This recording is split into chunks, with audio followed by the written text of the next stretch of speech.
Good morning students. How are you? I hope you all are doing well and have done your homework. Good. तो चलिए सबसे पहले आपको क्या करना है पता है ना, अटेंडेंस बनाना है and you all know the process. Comment section में जाना है और वहां पे अपना नाम लिख देना है ना.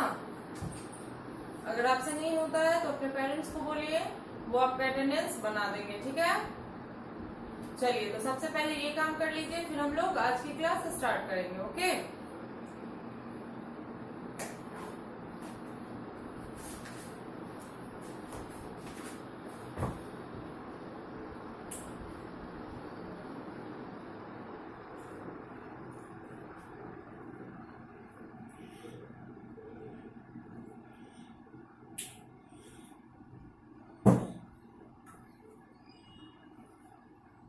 चलिए तो बना लिया आप लोगों ने attendance. Good. Okay so let's start our class. पिछले क्लास में मैंने आपको चैप्टर 13 जो है वो पढ़ के सुनाया था, है ना. द घोस्ट, जो ये स्टोरी थी द घोस्ट, जो कि मटिल्डा नामक एक बुक से ली गई थी, है ना. इसको मैंने पढ़ा था, काफी इंटरेस्टिंग स्टोरी था. आई होप आप लोगों ने सुना होगा, एंजॉय किया होगा.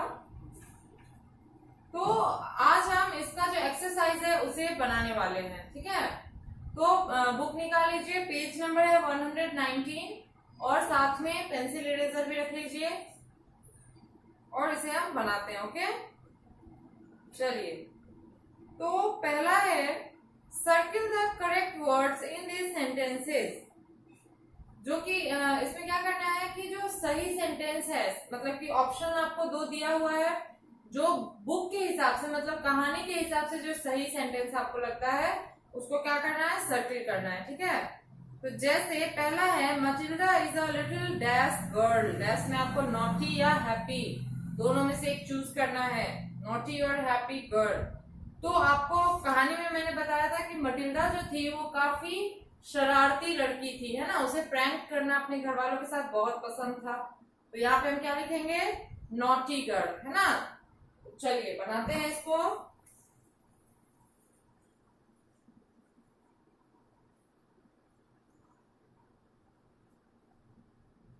नॉटी जो है इसको सर्किल करेंगे. ओके चलिए, नेक्स्ट है मटिल्डा's फैमिली वॉज हैविंग सपर और लंच लास्ट इवनिंग. मटिल्डा की जो फैमिली थी वो शाम में क्या कर रहे थे, लंच कर रहे थे या सफर कर रहे थे. सपर मीन्स डिनर, मैंने उस दिन भी आपको बताया था. तो बोलो क्या था, शाम का समय था, मतलब थोड़ी सी रात भी हो गई थी, खाने का टाइम हो गया था, तो सफर कर रहे थे, है ना. लंच तो हम लोग दोपहर में करते हैं.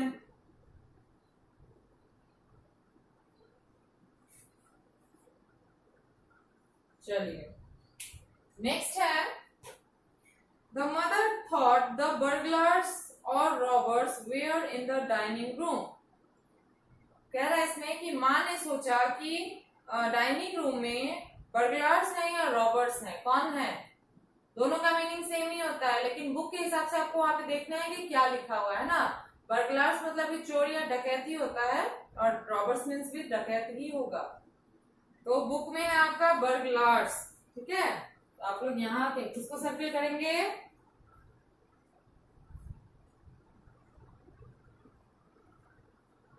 बर्गलर्स को. ठीक है, चलो 4 है the family escaped or fled slamming the door behind. Family मतलब मटिल्डा की फैमिली के बारे में कह रहा है इसमें कि जो मटिल्डा का पूरा परिवार था वो भाग गए या फिर दौड़े, दरवाजे को पीछे बंद करते हुए क्या किए थे, डोर को स्लैमिंग करते हुए, मतलब ये पटकते हुए भाग गए थे वहां से, है ना. फ्लेड.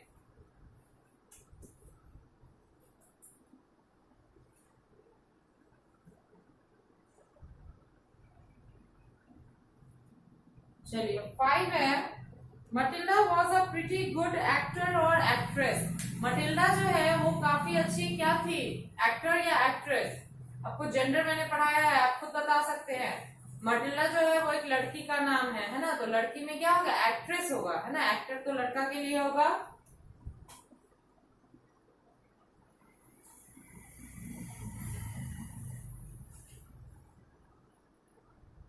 चलिए, तो ये आपका ए था, A1 था, है ना।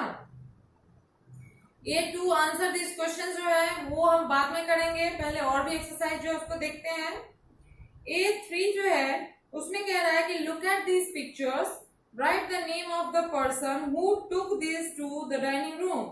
पिक्चर को देखिए, तीनों जो पिक्चर दिया हुआ है उसको देखना है और आपको ये बताना है कि डाइनिंग रूम में जाते समय तीनों चीज किसके हाथ में थी, है ना, किसने पकड़ा हुआ था। तो पहला है नाइफ, है ना, चाकू जो है वो किसने पकड़ा था, मटिल्डा ने, है ना, जिससे वो खाना खा रहे थे। चलिए लिखते हैं, पहला फिगर में क्या लिखेंगे, किसने पकड़ा था, मटिल्डा ने, ना। सेकंड में है नाइट लैम्प, नाइट लैम्प किसने पकड़ा था, मटिल्डा के भाई ने। आप फोटो में भी देख सकते हैं।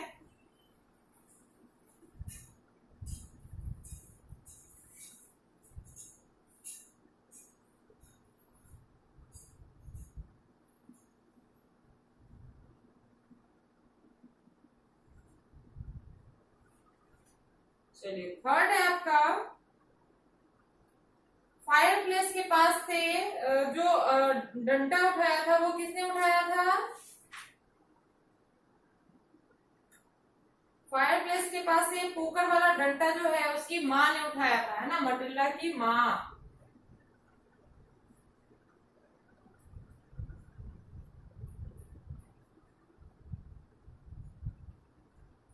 मटिल्डाज मदर, ठीक है। चलिए इसको जल्दी से नोट कीजिए। तो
चलिए, तो लिख लिया आप लोगों ने, गुड। तो मैं इसको इरेज कर रही हूँ, ठीक है। आगे हम लोग देखते हैं।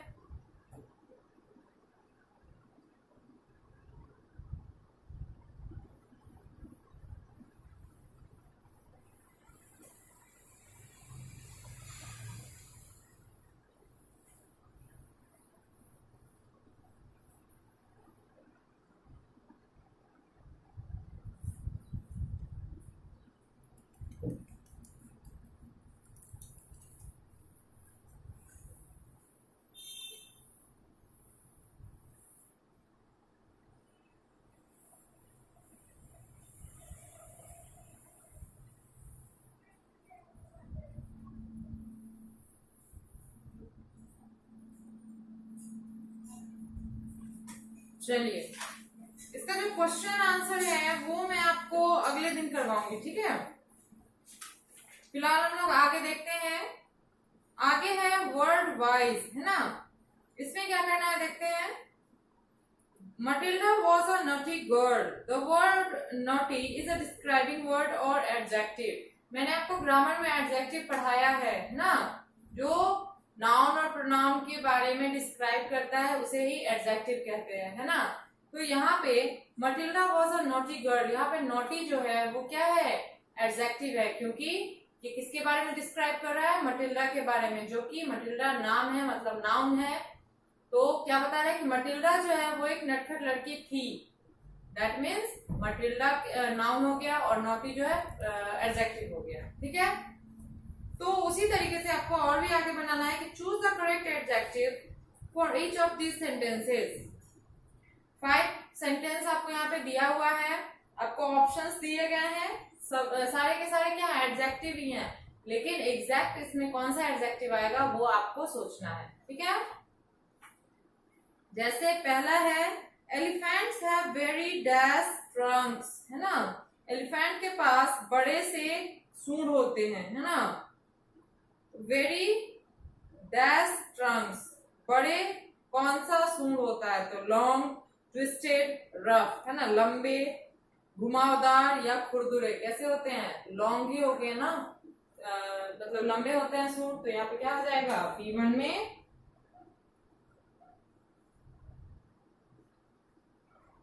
लॉन्ग। चलिए नेक्स्ट है the garden was full of dash flowers. बगीचा जो है क्या चीज के फूलों से भरा हुआ था? कलरफुल, लाउड और टॉक एक्टिव, है ना। रंगीन फूलों मतलब रंग बिरंगे फूलों से, लाउड मतलब जोरदार फूलों से, या फिर टॉक एक्टिव बातूनी फूलों से। तो फूल तो बोलते नहीं है, फूल जोरदार होते नहीं है, तो फूल कैसे होते हैं? रंग बिरंगे, दैट मीन्स कलरफुल।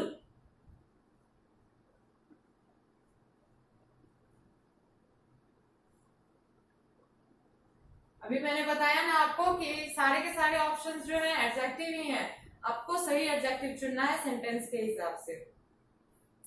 थर्ड है आइसक्रीम इज डैश, है ना।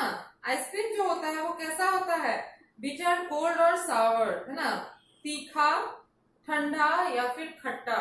कैसा होता है? ठंडा होता है ना, कोल्ड। चलिए 4 देखते हैं। The book I read was very dash. वह किताब जो मैंने पढ़ी है वो काफी क्या है? लाउड है, इंटरेस्टिंग है, टेस्टी है, मतलब जोरदार है, जोर की आवाज है। इंटरेस्टिंग है मतलब कि काफी दिलचस्प है, या फिर टेस्टी है मतलब कि स्वाद वाला है। तो बुक कैसा होता है? दिलचस्प होगा ना, ना तो लाउड होगा ना ही टेस्टी होगा। तो क्या हो जाएगा यहाँ पे? इंटरेस्टिंग।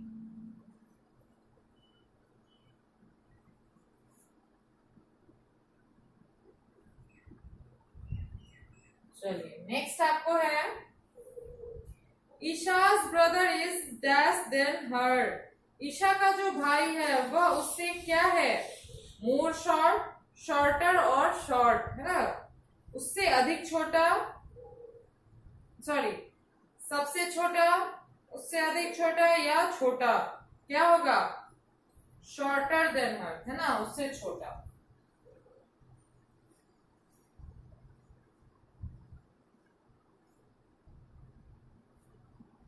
ठीक है, ये आपका B1 है।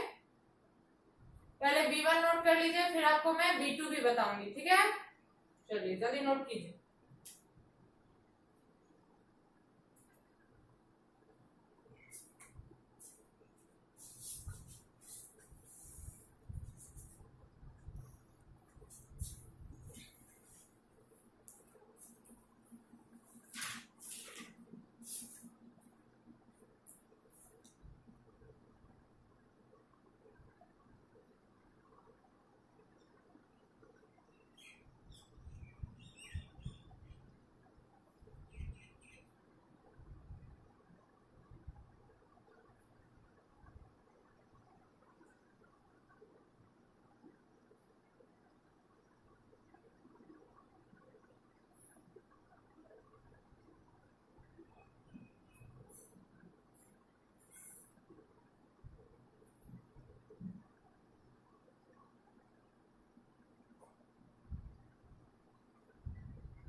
चलिए तो B1 लिख लिया आप लोगों ने। अब आपको मैं B2 समझाती हूँ क्या है ये, ठीक है। B2 में है कि a synonym is a word that means exactly और nearly the same as another word और फ्रेज। एक सिनोनिम जो होता है जिसको हम लोग समानार्थी शब्द भी बोलते हैं ना, जो समान अर्थ हो, जिसका हिंदी में से समानार्थी शब्द कहते हैं और इंग्लिश में सिनोनिम बोलते हैं, जिसका मतलब यही होता है कि उससे रिलेटेड जो वर्ड होता है ना, या तो उसके बराबर का शब्द उसका मीनिंग हो, नहीं तो उसके आसपास का, ठीक है। जैसे a synonym for the word jump is hop. जैसे जंप वर्ड के लिए जो सिनोनिम होगा वो हॉप होगा, मतलब जंप मीन्स भी कूदना, हॉप मीन्स भी कूदना, ठीक है। तो समझ रहे हैं, कहने का मतलब कि वर्ड अलग अलग हो सकता है जिसका मीनिंग सेम हो, उसको सिनोनिम बोलेंगे कि वर्ड अलग अलग हो लेकिन जब मीनिंग निकालने जाएंगे तो वो सेम ही होगा, ठीक है। तो उसी तरीके से आपको कुछ वर्ड्स यहाँ पे दिए हैं बॉक्स में, आपको मिलाना है कि किसका सिनोनिम क्या है। पहला वर्ड है बर्गलार। बर्गलार मतलब मैंने लिखाया है ना कि डाकू या चोर। तो चोर या डाकू से रिलेटेड इधर आपको कुछ दिख रहा है ना, सी में थीफ, वो क्या हो गया, बर्गलार का सिनोनिम हो गया, ठीक है। चलिए मैं यहाँ पे लिख रही हूँ, मैं सामने लिख रही हूँ, आप लोग मैच करेंगे तो कर लीजिए, नहीं तो नंबर ही डायरेक्ट लिखिएगा।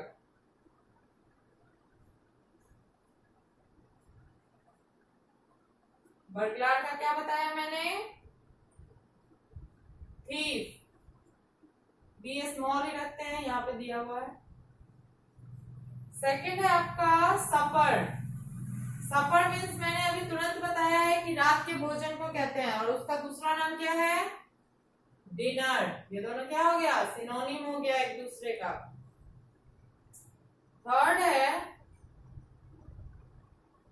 टिप टोड, है ना। टिप टोड मतलब सर से पैर तक, है ना, ऊपर से नीचे, उसका यहाँ पे हो जाएगा आपको क्रीप, ठीक है। फोर है स्क्रीम। स्क्रीम मीन्स होता है जोर से चिल्लाना, है ना, डर कर चिल्लाना। वो शाउट मीन्स भी क्या होता है, चिल्लाना ही, दोनों फिर से एक जैसे हैं, सिनोनिम है। फिर है जंप। जंप मतलब कूदना, उसका हॉप भी होगा, या फिर 5 आपका हो जाएगा लीप। लीप मीन्स भी होता है कूदना, लीप लेना मीन्स जंप करना, ठीक है। ये आपका B1 और B2 हो गया, ओके। चलिए इसको नोट कीजिए जल्दी से।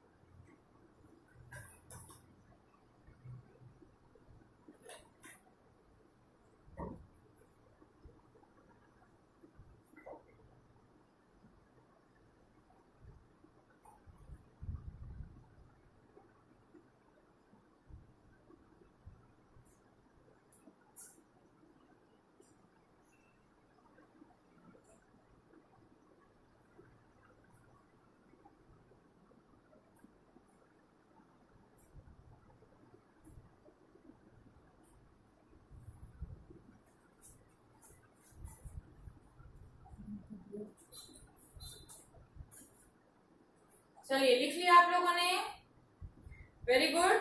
अगले दिन आपको मैं क्वेश्चन आंसर इसका करवाऊंगी, और बाकी का जो हमारा बच गया है यहाँ पे ग्रामर गाइड, इसको हम लोग कंप्लीट करेंगे, ठीक है। और ये जो हम लोगों ने अभी पढ़ा है सिनोनिम, ये मैं आपको और भी जो सिनोनिम्स होते हैं वो मैं आपको एक दिन लिखवा दूंगी, ठीक है। ये तो अभी हम लोगों ने 5 पढ़ा बुक से रिलेटेड, और भी जो सिनोनिम्स होते हैं वो मैं आपको लिखवा दूंगी, ठीक है। चलिए तो आज के लिए इतना काफी है, मिलते हैं अगले वीडियो में, थैंक यू।